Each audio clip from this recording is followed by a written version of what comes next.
Graças a paz, meus irmãos, como é que vocês estão? Espero que vocês estejam extremamente bem, desfrutando da paz que excede todo entendimento que a gente só pode encontrar no nosso Senhor e Salvador Cristo Jesus. Estamos aqui para mais um vídeo nesse canal. Se você ainda não me conhece, meu nome é Glaucio Cardoso, eu estou aqui toda terça e quinta às 19h30 trazendo uma palavra de Deus para o seu coração. Se você ainda não é inscrito, te convido a ficar por aqui comigo, clicando aqui embaixo nesse botãozinho chamado inscreva-se.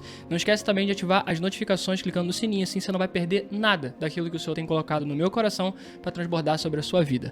Hoje eu quero falar de um assunto que é muito importante no nosso meio cristão, a mentira, e o impacto real e negativo que esse assunto tem sobre as nossas vidas cristãs e também sobre as futuras gerações. Se você é um daqueles cristãos que acredita que existe mentira do bem, mentira que pode fazer as pessoas felizes, cara, eu quero quebrar esse paradigma do inferno na sua mente e como o pai dela, de fato, é o diabo e não Deus. Hoje eu vou te mostrar, com base na história de Abraão, qual foi o real impacto de uma pequeníssima mentira para o desenrolar de toda uma história, de toda uma sociedade, como isso impactou numa guerra que nós vivemos ainda nos tempos atuais. Então fique muito atento, abra os seus ouvidos e principalmente o seu coração para o que o Senhor tem para dizer para você. E se você é um desses cristãos que ainda acredita que existe mentira do bem, hoje isso vai ser quebrado dentro do seu coração, dentro da sua mente, dentro do seu entendimento. Amém? Mas antes disso, deixa eu contextualizar a história de Abraão. Abraão, filho de Terá, saiu de Ur dos Caldeus em direção a Canaã. No meio do caminho, ele para numa cidade chamada Harã, que era o nome do seu irmão morto, e o seu pai Terá, que deveria ter cumprido esse propósito de chegar até Canaã, acaba ficando preso no lugar da sua dor, que era o nome do seu filho Harã.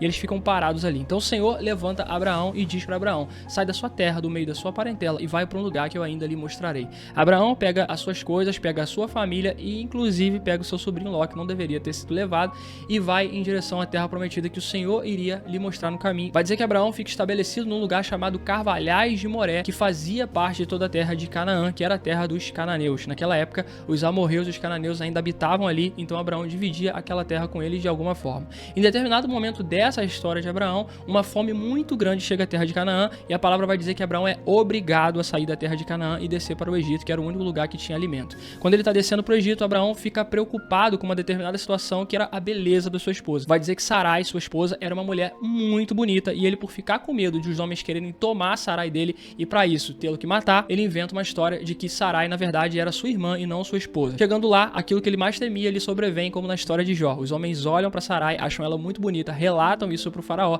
e o faraó de primeira manda buscá-la para ser uma de suas esposas. E ele recompensa Abraão com muitos tesouros, com muitos bens e com muitos escravos. E esse é o texto básico que eu quero ler com vocês aqui agora em Gênesis capítulo 12, a partir do versículo 16, que vai dizer o seguinte: por causa de Sarai, o faraó deu muitos presentes a Abraão: ovelhas, bois, jumentos e jumentas, servos e servas e camelos. O que eu quero te chamar a atenção aqui é que, além de muitos tesouros, além de muitos bens, de muitas riquezas materiais, ele também entrega pessoas, servos e servas. E aonde eu quero chegar com isso? Muito provavelmente no meio desses servos e servas que foram entregues a Abraão como uma espécie de dote pela sua esposa / irmã, foi que veio Agar.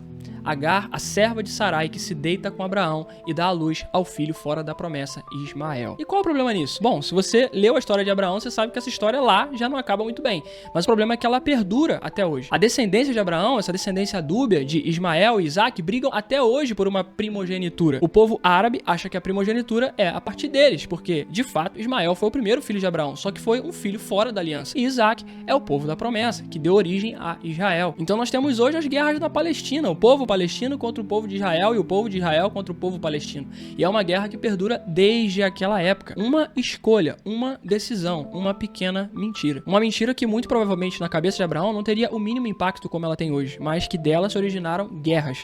Guerras que têm ceifado vidas até os tempos atuais.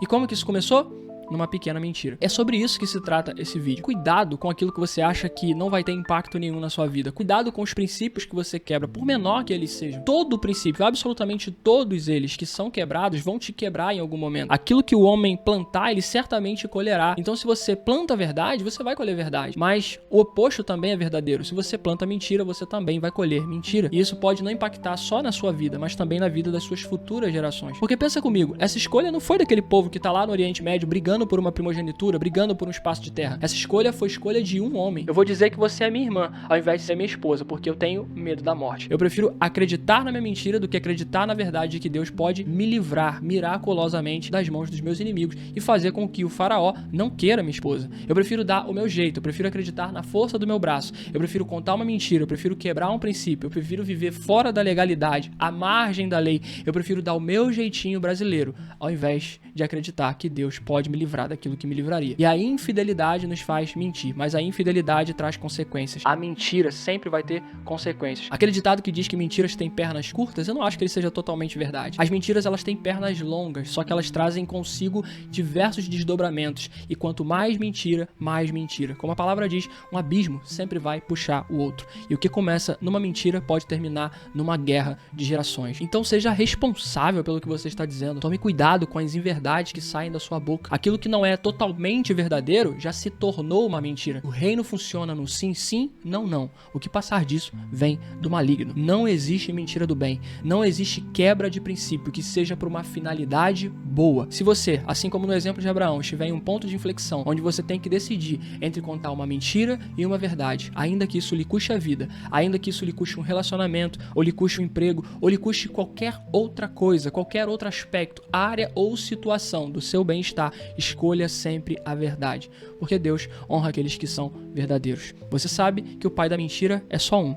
e esse não é Deus. Jesus é o caminho, a verdade e a vida. E eu me arrisco a dizer que é a verdade que vai nos levar à vida, porque não tem como nós termos uma vida plena num contexto de mentira. João 8,32 vai dizer: e conhecereis a verdade, e a verdade vos libertará. E às vezes a verdade que vai libertar outras pessoas vem da sua convicção, vem do seu posicionamento, vem das palavras que saem da sua boca, mas mais do que isso, das suas atitudes coerentes em relação às suas palavras, em dizer sim, essa é a fé que eu professo, é isso que eu acredito, essa é a minha convicção e eu vou viver de acordo com isso. Não existe mentirinha do bem, não existe mentira imparcial, não existe mentira sem consequência. Tudo que você plantar, certamente colherá. Fique com esse vídeo. É um vídeo de reflexão, um vídeo mais rápido, um vídeo mais curto, mas que tem total impacto sobre a sua vida, seus propósitos e os projetos que Deus tem para você. Se você gostou, curte, comenta, compartilha. Te convido a fazer todos esses movimentos de engajamento, porque tudo isso vai mostrar para o YouTube que esse conteúdo é relevante, não só para você, mas para tantas outras pessoas, e a gente vai pregar o evangelho através desse vídeo. No mais, um beijo grande no seu coração e não se esqueça, Jesus é o centro. Até mais. Tchau, tchau.